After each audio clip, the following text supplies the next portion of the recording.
Good morning आप सभी को। देखिए आज हम लोग सांख्यिकी पार्ट 2 लेकर आए हैं कक्षा 6 का।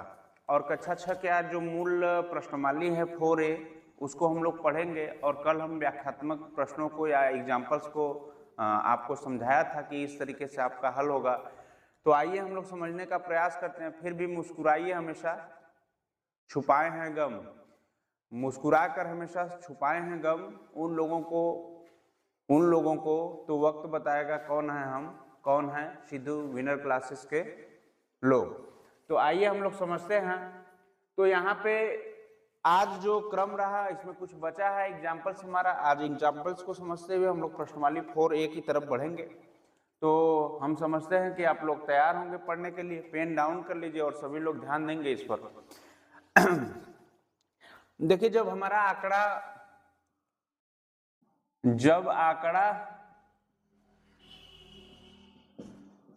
अव्यवस्थित होता है,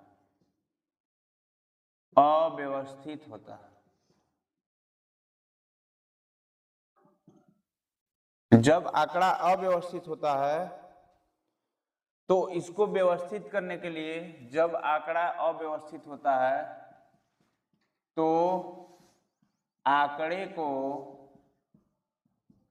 व्यवस्थित करने के लिए, व्यवस्थित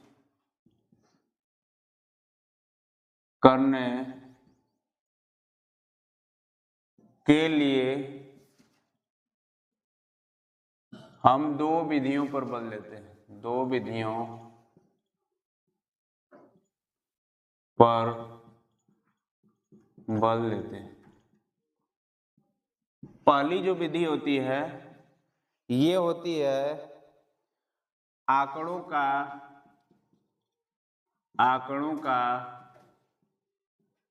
अवरोही, आंकड़ों का अवरोही या आरोही क्रम, या आरोही क्रम। दूसरा है आंकड़ों को वर्गीकृत करना। दूसरा अगर हम बात करेंगे आंकड़ों को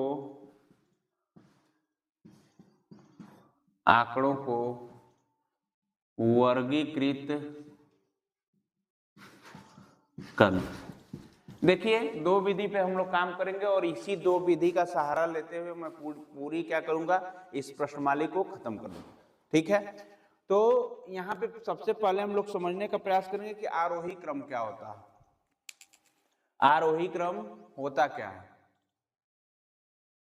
आरोही को समझते हैं कि होता क्या है। देखिए आरोही को कहते हैं बढ़ते क्रम। क्या कहते हैं? बढ़ते क्रम।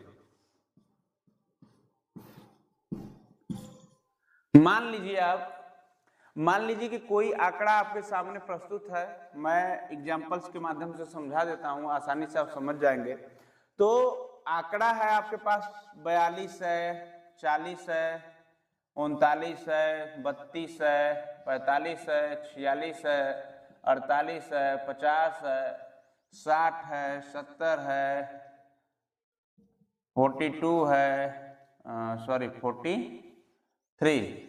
चलिए मान लीजिए इतना आंकड़ा है, आपका अव्यवस्थित क्रम है। आपको ये बातें समझ में आ रही है कि अव्यवस्थित है। जैसे मान लीजिए कि घर में आप कुछ सामान जहां पे रहनी चाहिए तो वहां पे नहीं होती है, तो उसको व्यवस्थित करने के लिए आप कपड़े के लिए अलमारी लाते हैं। ठीक है, शौचालय के लिए आप बाथरूम बनवाते हैं, खाना जहां बनाना है वहां किचन का प्रयोग करते हैं, ये सामग्री, और सोने के लिए बेडरूम का प्रयोग करते हैं। उसी तरह सब आंकड़े आप क्या करते हैं कि तरह तरह के व्यवस्थित कर देते हैं। जब वही आंकड़े आपसे कुछ लोग होते हैं दूसरे टाइप के, तो मान लीजिए इधर के उधर कहीं खाना बनाना है, कहीं और बना रहे हैं, कहीं और शौचालय जाना है, कहीं और जा रहे हैं खेत में, तो ये सब अव्यवस्थित आंकड़े होते हैं। बात समझ रहे हैं? तो गणित में इसका प्रयोग जो होता है, इसको देखिए आरोही क्रम बढ़ते क्रम में सजाने के लिए क्या करते हैं कि सीधी बात है, डायरेक्ट हम लोग क्या करते हैं कि निचले क्रम से उठते हैं और बाहरी क्रम तक जाते हैं, सबसे ऊपर। देखिए सबसे नीचे क्रम क्या है? 32 के बाद क्या लिखेंगे?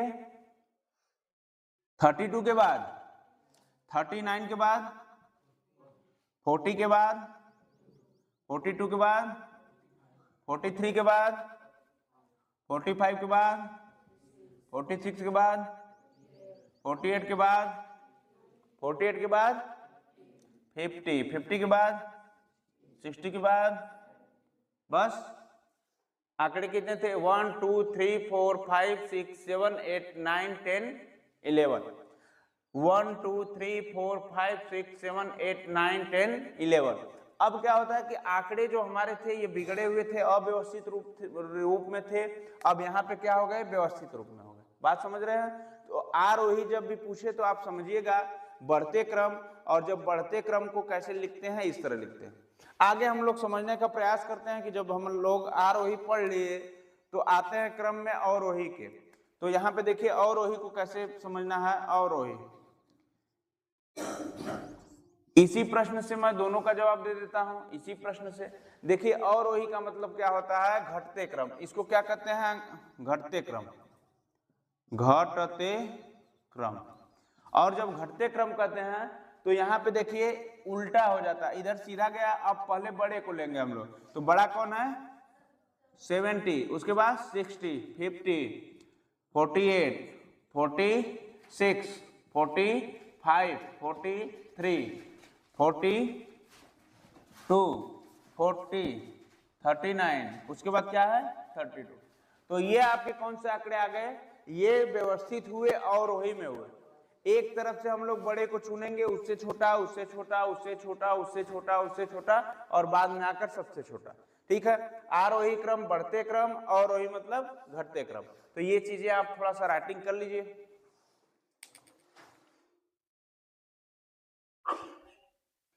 चलिए दूसरा जो था आंकड़ों को वर्गीकरण के आधार पे, तो वर्गीकरण के आधार पे जब हम लोग पढ़ेंगे, क्यों इसकी जरूरत पड़ेगी, क्योंकि जब हमको आरोही और अवरोही में क्या होता है कि कन्वर्ट करने में या दिखने में या हम सॉल्व जब नहीं करते हैं कठिनाई उत्पन्न होती है, तो हमको जरूरत पड़ता है किसका वर्गीकरण का या वर्गीकृत आंकड़े का। ठीक है, इसमें देखिए इसको भी दो विधि से करते हैं। इसकी जो पहली विधि है ये है गुणों के आधार पर, गुणों के आधार पर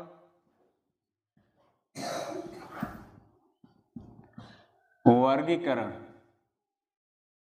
और दूसरा जो होता है, दूसरा हम कह सकते हैं कि वर्ग अंतराल के आधार पर, वर्ग अंतराल के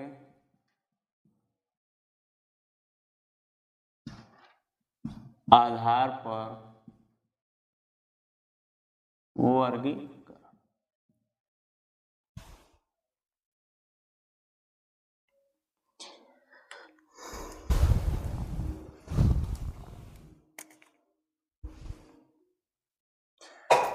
देखिए अब पहला गुणों के आधार पर वर्गीकरण क्या होता है, जब बात होती है कि इस वर्गीकरण में वे सब आंकड़े इस वर्गीकरण में वे सब आंकड़े जिनमें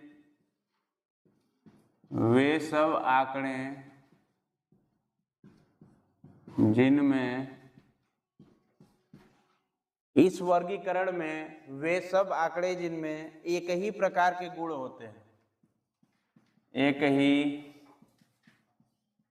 प्रकार के गुण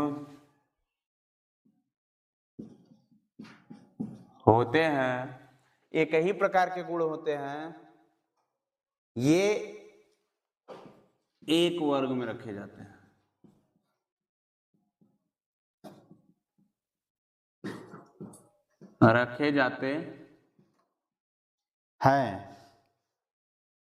और जिसमें दूसरे गुण होते हैं, जिसमें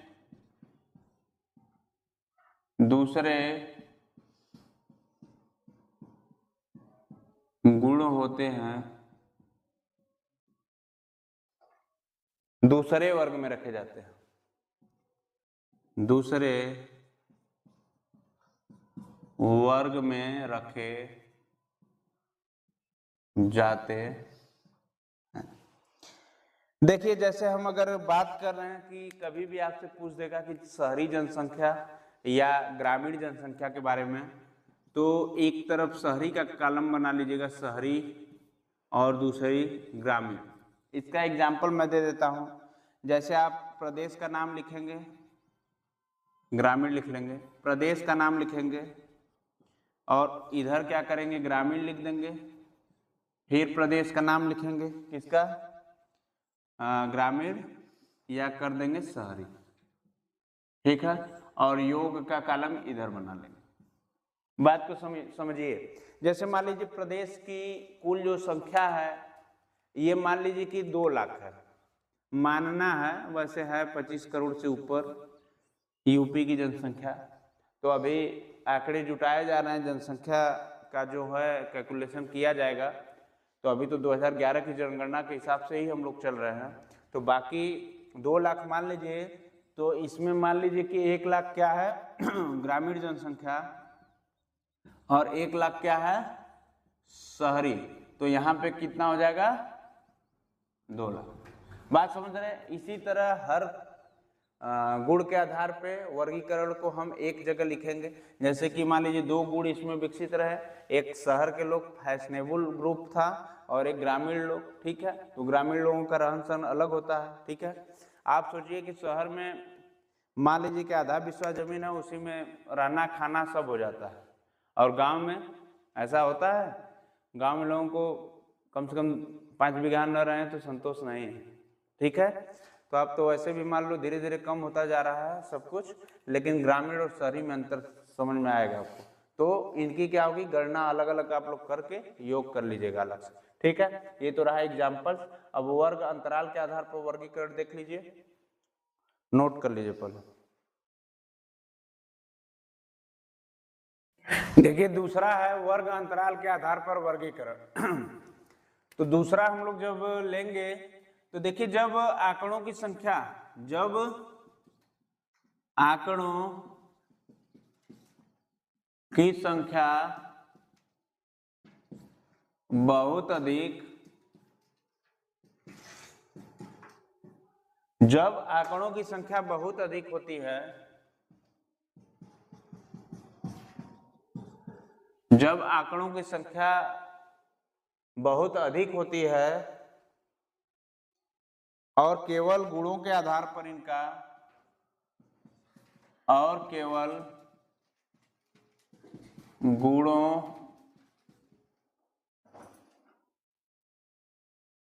के आधार पर वर्गीकरण किया जाता है तो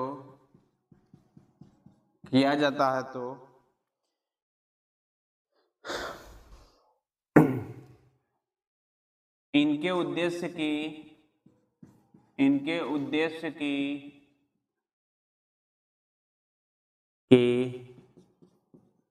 प्राप्ति नहीं हो पाती, जिससे उद्देश्य की प्राप्ति करने के लिए, उद्देश्य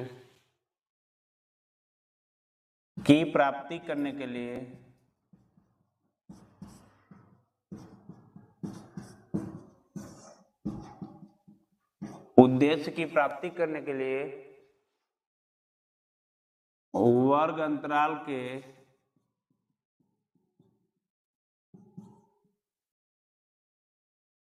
आधार पर वर्गीकरण की जरूरत पड़ती है। वर्गीकरण की जरूरत पड़ती, ठीक है। अब हम लोग चलेंगे अपनी प्रश्नवाली 4A की तरफ। देखिए अब हम आ चुके हैं कक्षा 6 के 4A प्रश्नवाली पे। तो तुम चलने का हौसला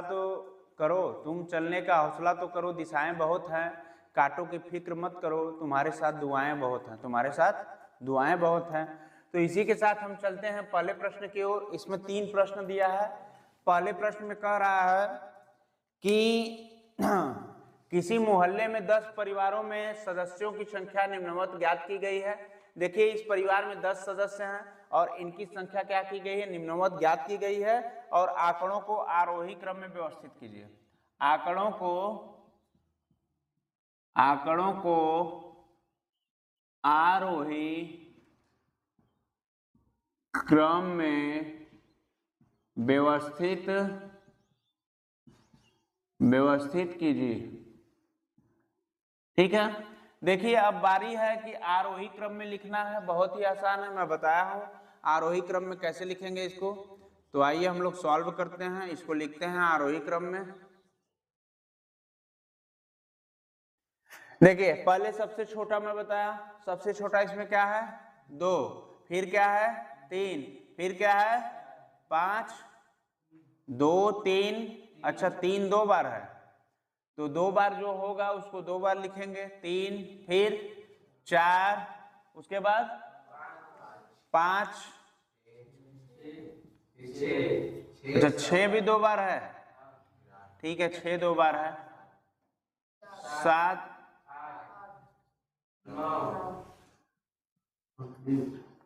तो ये क्या हो गया आपका आरोही क्रम।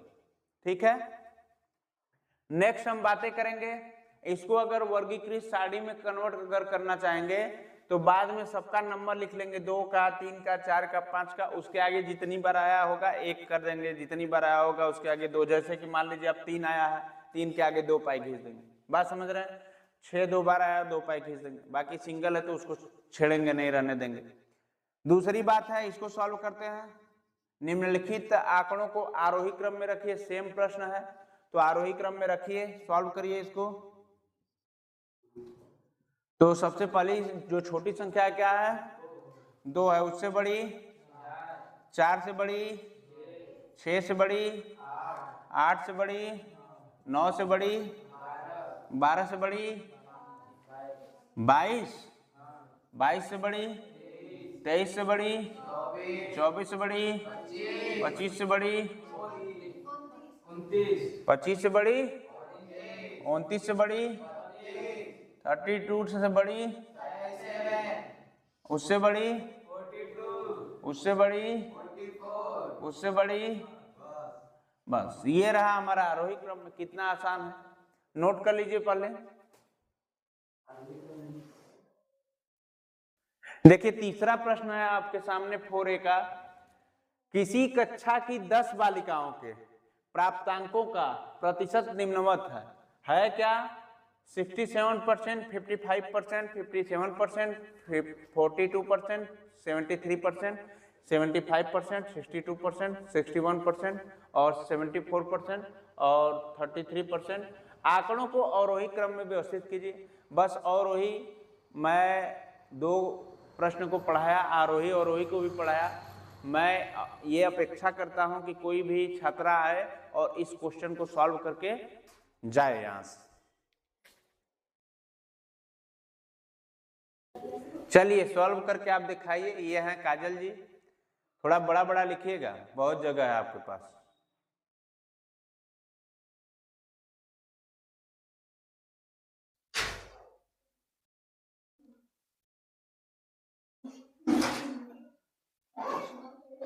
बड़ा बड़ा लिखिए।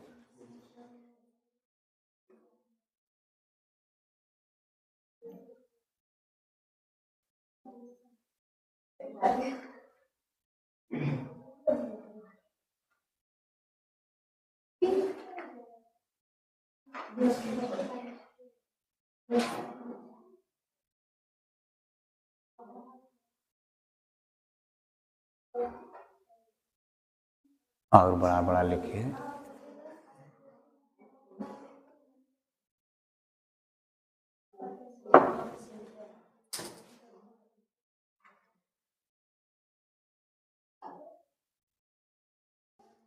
देखिए यहाँ पे इसने किया है 75, 74, 73%, 67%, 62%। बहुत ही अच्छा लिखी हैं। 67 के बाद क्या था जी? 62, 62 के बाद 61 के बाद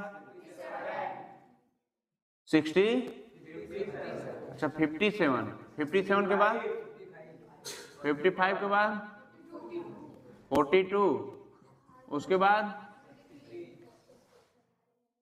33। तो ये रहा आपका आंकड़ा जो अवरोही क्रम में रहा। तो कोई रोके तो कभी रुकना नहीं, कोई रोके तो कभी रुकना नहीं, जिंदगी में किसी के आगे झुकना नहीं। अब ऐसा नहीं है कि टीचर के आगे मत झुको, माता पिता के आगे न झुको।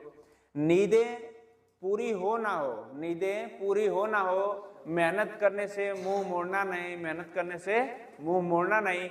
इसी के साथ देखिए आज का जो 4A प्रश्नवाली था ये समाप्त हुआ। कल हम जब नेक्स्ट सेशन मैथ में आएंगे तो आप लोगों को 4B लेकर आएंगे। और आप इसी तरह पढ़ते रहें, सेशन को शेयर करते रहें, एक लाइक करिए और सब्सक्राइब करिए चैनल को, और शेयर करते रहें अपने दोस्तों मित्रों और कह सकते हैं रिश्तेदारों के पास। आपकी जितनी बड़ी फ्रेंड सर्किल है आप उसको भेजते रहें और चैनल को सब्सक्राइब कराते रहें, क्योंकि अब ये जो सिद्धू विनर क्लासेस है अब कुछ दिन में ये बहुत ही बड़ा मोड़ लेने वाला है। तो आप लोग शेयर करते रहें, ठीक है। आप सभी को धन्यवाद।